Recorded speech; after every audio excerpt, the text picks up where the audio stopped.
Jacob, the elderly patriarch with a long gray beard and staff, loved his son Joseph more than all his other sons. He showed this love by giving Joseph a colorful robe with many stripes. Joseph's brothers, rugged shepherds in earth-toned robes, grew jealous of him. One night, Joseph dreamed that he and his brothers were binding sheaves of grain in the field. In the dream, his brothers' sheaves bowed down to his sheaf.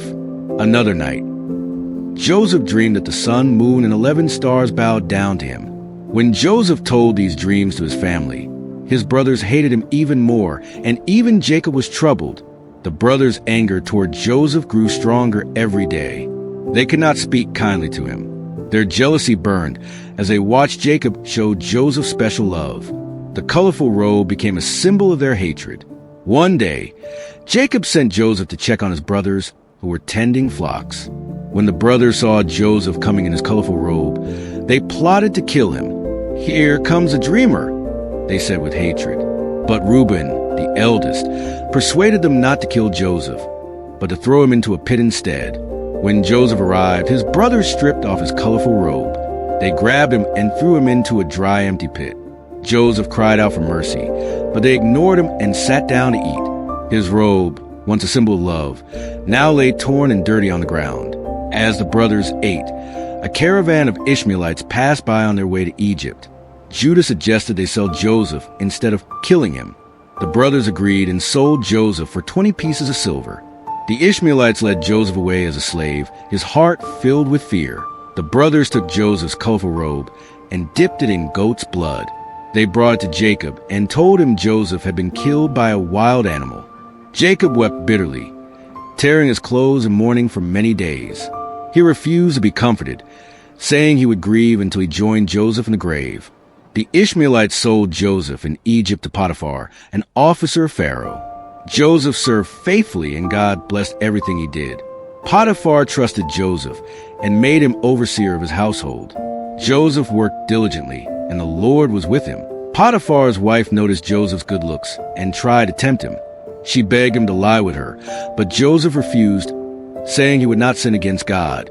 One day she caught him by his garment, but Joseph ran away, leaving the garment in her hand.